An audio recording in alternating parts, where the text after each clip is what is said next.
வணக்கம். ஆகாஷவாணி.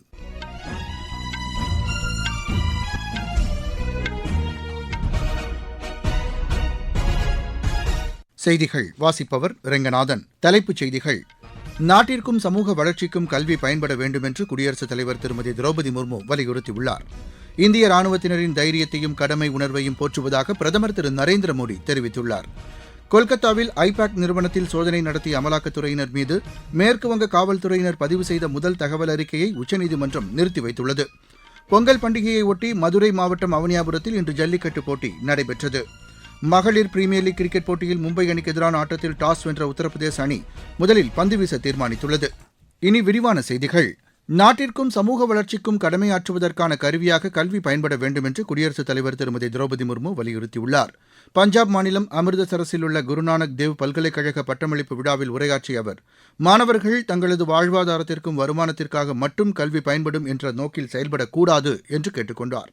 வளர்ச்சிப் பயணத்தில் பின்தங்கியுள்ள மக்களின் வாழ்க்கைத் தரத்தை உயர்த்துவதற்கான முயற்சிகள் மேற்கொள்ளப்பட வேண்டும் என்றும் அவர் கூறினார். கல்லூரி படிப்பை முடித்தபின் மாணவர்கள் தாங்கள் விரும்பும் எந்த துறையில் பணியாற்றினாலும் நாட்டின் வளர்ச்சியையும் மக்களின் முன்னேற்றத்தையும் கருத்தில் கொண்டு செயல்பட வேண்டியது அவசியம் என்று அவர் கூறினார். கல்வியின் மூலம் கிடைக்கும் நேர்மை, ஒழுக்க நெறிகள், ஒற்றுமை போன்ற மாண்புகளை வாழ்வில் எப்போதும் கடைபிடிக்க வேண்டும் என்ற உணர்வோடு செயல்பட வேண்டும் என்று கேட்டுக் கொண்டார். தனிப்பட்ட லாபத்தை விட நாட்டின் மற்றும் சமுதாயத்திற்கு கிடைக்கும் பலன் மேலானது என்று அவர் சுட்டிக்காட்டினார். இந்நிகழ்ச்சியில் அதிக அளவில் மாணவிகளுக்கு பட்டங்களை வழங்கிய குடியரசுத் தலைவர், பெண்களின் உரிமையை நிலைநாட்ட வேண்டும் என்ற சிந்தனையை ஊட்டிய குருநானக்கின் கனவை இந்த பல்கலைக்கழகம் நிறைவேற்றியுள்ளதாக பாராட்டினார். பெண்கள் தங்களுக்கான வாய்ப்புகளை நம்பிக்கையோடும் பெறுவதற்கான சூழ்நிலையை மேம்படுத்த வேண்டும் என்றும் குடியரசுத் தலைவர் திருமதி திரௌபதி முர்மு கேட்டுக் கொண்டார். இந்திய ராணுவத்தினரின் தைரியத்தையும் கடமை உணர்வையும் போற்றுவதாக பிரதமர் திரு நரேந்திர மோடி தெரிவித்துள்ளார். ராணுவ தினத்தையொட்டி அவர் விடுத்துள்ள செய்தியில், நாட்டை பாதுகாக்கும் வீரர்கள் தன்னலமற்ற சேவையின் அடையாளமாக திகழ்கின்றனர் என்று குறிப்பிட்டுள்ளார். நாட்டை பாதுகாக்கும் பணியை அயராது உறுதியுடன் அவர்கள் மேற்கொண்டுள்ளதாகவும், சவாலான தருணங்களிலும் அவர்கள் தங்களது இன்னுயிரையும் துச்சமென மதித்து தேசத்தை காப்பாற்றி வருவதாகவும் அவர் கூறியுள்ளார். ராணுவ வீரர்களின் கடமை உணர்வுக்கும் உறுதிப்பாட்டிற்கும் நாட்டு மக்கள் அனைவரும் நன்றிக்கடன் பட்டுள்ளதாக தெரிவித்துள்ளார். இக்கட்டான தருணங்களில் இந்திய வீரர்கள் தங்களது வெற்றியை நிலைநாட்டி உள்ளதையும் பிரதமர் திரு நரேந்திர மோடி தமது பதிவில் குறிப்பிட்டுள்ளார்.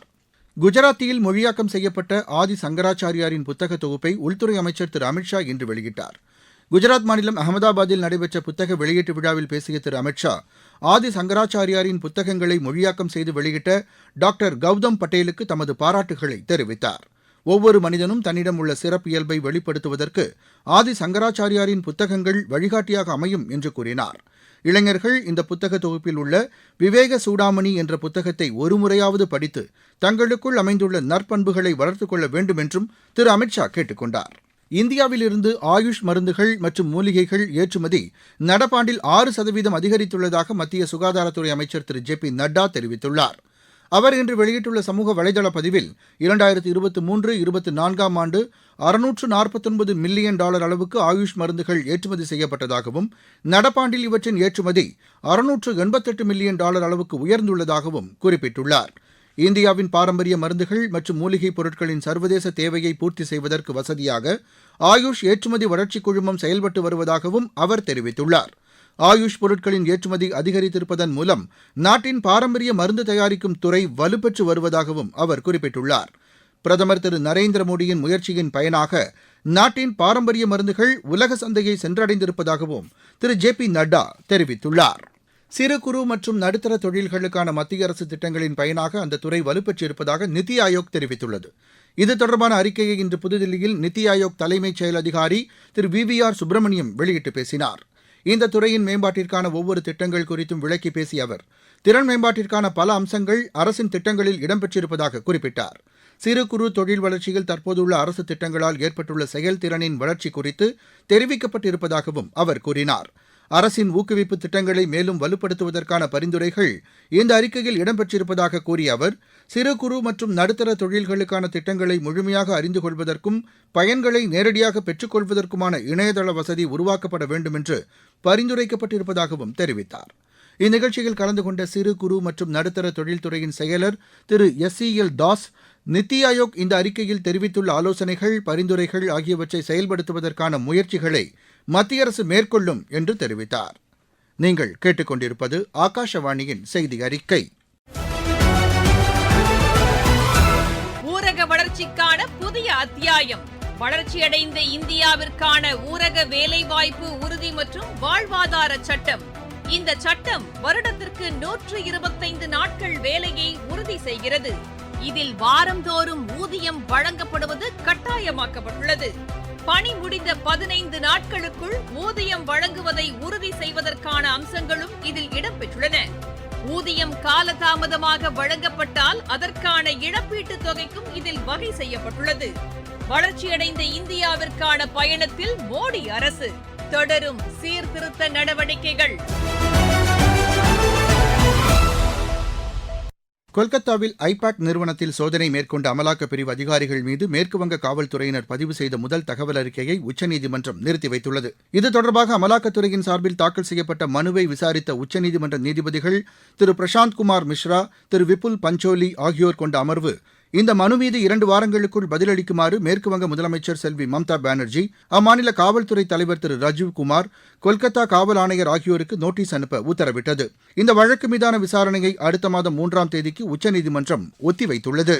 மதுரை மாவட்டம் அவனியாபுரத்தில் பொங்கலை ஒட்டி ஜல்லிக்கட்டு போட்டி நடைபெற்றதாக எமது செய்தியாளர் கூறுகிறார். தமிழர்களின் பாரம்பரிய விளையாட்டான ஜல்லிக்கட்டு போட்டிகள் பொங்கல் பண்டிகையை முன்னிட்டு மதுரை மாவட்டம் அவனியாபுரத்தில் இன்றும், பாலமேட்டில் நாளையும், உலக புகழ்பெற்ற அலங்காநல்லூரில் நாளைய மறுதினமும் நடைபெறுகின்றன. அந்த வகையில் இன்று அவனியாபுரத்தில் நடைபெற்ற ஜல்லிக்கட்டு போட்டியில் 1000 காளைகளும் 550 மாடுபிடி வீரர்களும் கலந்து கொண்டனர். மொத்தம் 11 சுற்றுகளும் அதனைத் தொடர்ந்து நடைபெற்ற இறுதிச் சுற்றும் நடைபெற்ற நிலையில் ஜல்லிக்கட்டில் 22 காளைகளை அடக்கிய வளையங்குளத்தைச் சேர்ந்த பாலமுருகனுக்கு முதல் பரிசாக கார் வழங்கப்பட்டது. அதேபோன்று ஜல்லிக்கட்டில் சிறப்பாக களம் கண்ட காளையின் உரிமையாளர் அவனியாபுரம் முத்துக்கருப்பன் என்பவருக்கு டிராக்டர் பரிசாகவும் வழங்கப்பட்டது. தங்க காசு, சில்வர் பாத்திரங்கள், கட்டில், பீரோ, சைக்கிள் உள்ளிட்ட ஏராளமான பரிசுப் பொருட்கள் வழங்கப்பட்டன. ஆகாசவாணி செய்திகளுக்காக மதுரையிலிருந்து எஸ் ரகுராஜா. மக்களின் உடல் நலனை கருத்தில் கொண்டு அரசின் மருத்துவ திட்டங்கள் வகுக்கப்பட்டதாக குடியரசு துணைத் தலைவர் திரு சி.பி. ராதாகிருஷ்ணன் கூறியுள்ளார். தமிழகத்தின் கோவை ஸ்ரீ ராமகிருஷ்ணா மருத்துவமனையின் 50வது ஆண்டு பொன்விழா நிகழ்ச்சியில் கலந்து கொண்ட அவர், ஏழை எளிய மக்களுக்கு அரசின் மருத்துவ திட்டங்களின் பயன்கள் சென்றடைய அனைவரின் ஒத்துழைப்பும் முயற்சியும் அர்ப்பணிப்பும் அவசியம் என்று கூறினார். ஏழை எளிய மக்களுக்கு சிறப்பான மருத்துவ சேவையை ஸ்ரீ ராமகிருஷ்ணா மருத்துவமனை அறக்கட்டளை மூலம் வழங்கப்பட்டு வருவது மகிழ்ச்சி அளிப்பதாக அவர் தெரிவித்தார். ஆரோக்கியமான மக்களை உருவாக்கினால்தான் நாட்டின் வளர்ச்சிப் பணிகளில் அவர்கள் பங்கேற்க முடியும் என்று குடியரசு துணைத் தலைவர் தெரிவித்தார். ஆரோக்கியமான மக்களால் தான் வளர்ச்சியடைந்த இந்தியா என்ற இலக்கை எட்ட முடியும் என்று திரு சி.பி. ராதாகிருஷ்ணன் கூறினார். ஈரான் நாட்டில் பாதுகாப்பற்ற சூழ்நிலை நிலவுவதால் அந்நாட்டிற்கு பயணம் மேற்கொள்வதை இந்திய மக்கள் தவிர்க்க வேண்டும் என வெளியுறவு அமைச்சகம் வலியுறுத்தியுள்ளது. மறு அறிவிப்பு வெளியிடப்படும் வரை ஈரான் பயணத்தை கண்டிப்பாக தவிர்க்க வேண்டும் என்று அறிவுறுத்தப்பட்டுள்ளது. தற்போது ஈரான் நாட்டில் வசிக்கும் இந்திய மக்கள் டெஹ்ரானில் உள்ள இந்திய தூதரகத்தை தொடர்பு கொள்ளுமாறும் கேட்டுக் கொள்ளப்பட்டுள்ளது. தூதரகத்தின் தொலைபேசி எண்ணிலோ இமெயில் மூலமாகவோ தொடர்பு கொண்டு உதவி பெறலாம் என்றும் வெளியுறவு அமைச்சகம் அறிவுறுத்தியுள்ளது. மகளிர் பிரீமியர் லீக் கிரிக்கெட் போட்டியில் இன்று மும்பை அணி உத்தரப்பிரதேச அணியை எதிர்கொள்கிறது. நவி மும்பையில் இன்னும் சற்று நேரத்தில் தொடங்கவுள்ள இப்போட்டியில் டாஸ் வென்ற உத்தரப்பிரதேச அணி முதலில் பந்து வீச தீர்மானித்தது. 19 வயதுக்குட்பட்டோருக்கான உலகக்கோப்பை ஒருநாள் கிரிக்கெட் போட்டியில் அமெரிக்காவுக்கு எதிரான ஆட்டத்தில் 108 ரன் எடுத்தால் வெற்றி என்ற இலக்கோடு பேட் செய்து வரும் இந்தியா சற்று முன்வரை 12.2 ஓவரில் 3 விக்கெட் இழப்பிற்கு 70 ரன் எடுத்துள்ளது.